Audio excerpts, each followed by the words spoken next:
Initially, I was going to give this video an intro of, we've got a mystery to solve, except in my research, I think I solved it. GameMasters here, and a few videos back, I did a video revealing the cover of the new Vecna Eve of Ruin book, and in that video, I also showed the back of the collector's version. And I'll be honest, I really didn't think much of it at the time, but take a look here and you'll see that there are some symbols on the back. The ones in gray, well, those immediately jumped out at me as being from the upper corner of past 5th edition books, and I recognized the skull surrounded by teardrop symbol going all the way back to the old AD&D days as being Baal's symbol, the Lord of Murder. But as mentioned, it is also on the cover of the 5th edition book Descent into Avernus. The other two symbols, the other two grayed out symbols, are from Curse of Strahd and from Spelljammer, also 5th edition. Okay, so that mystery is somewhat solved, as we know that this adventure, this Vecna adventure, is all about cruising through the multiverse in an attempt to stop Vecna from assembling the Rod of 7 Parts.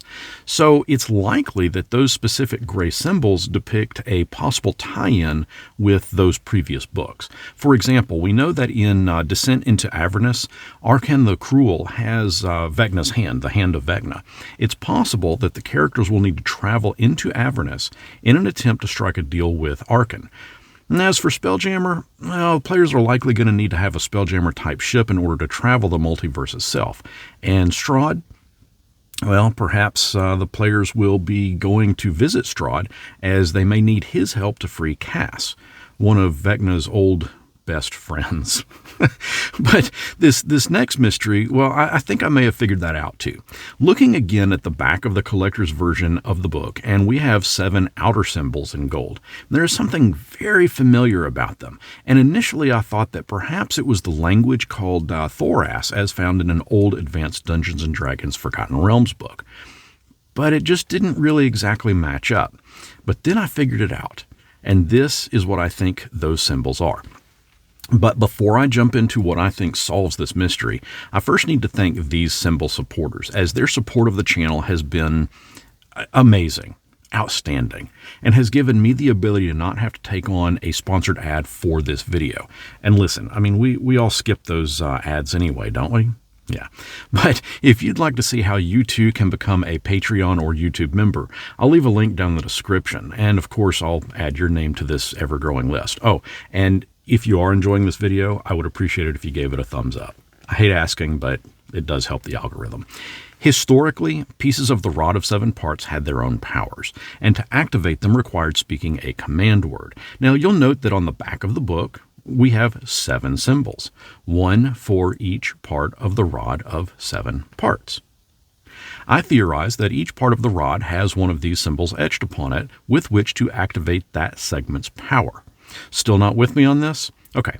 While cruising through some promotional material for Vecna Eve of Ruin book, I came across this. It's presumably the first part of the Rod of 7 Parts, but zoom in on it and you'll see the first symbol, the uppermost symbol shown on the back of the book. And it's a perfect match. But this promotional image is what convinces me. You can see a clearly defined separation of 7 distinct parts, but here's where things get interesting. While the first part matches up with the first symbol on the back of the book, the second symbol on the rod matches with the 6th symbol on the back of the book, and the third symbol matches the 5th symbol on the back of the book. Now, we can't see the 4th or 5th symbol on the rod in this image, but the 6th section of the rod has a symbol that matches up with the 7th symbol that is on the back of the book. And while I'd like to think that this solves the mystery of what the symbols on the back of the book are supposed to represent, there's one element to it all that just really kind of bothers me. Throughout all editions, the description of the Rod of 7 Parts has been pretty consistent. It's a dark rod about 5 feet in length, with different parts measuring various lengths, with the first part being just a short 4 inches, and the largest end being 15 inches. While this image is certainly a 7-part rod, the size of each segment and the overall look of the entire rod, well, it really doesn't match the historical description.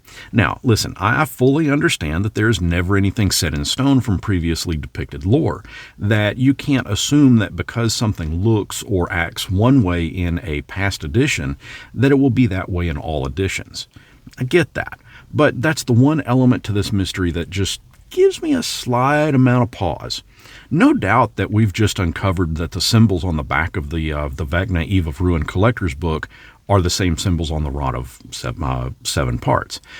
But perhaps the mystery is this really the rod of 7 parts, or am I spot on with this and discovered what the symbols are?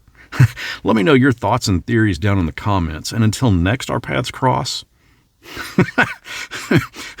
may your rod be of consistent size. I'm sorry, I had to. Temptation was too great, and that was just too easy to say.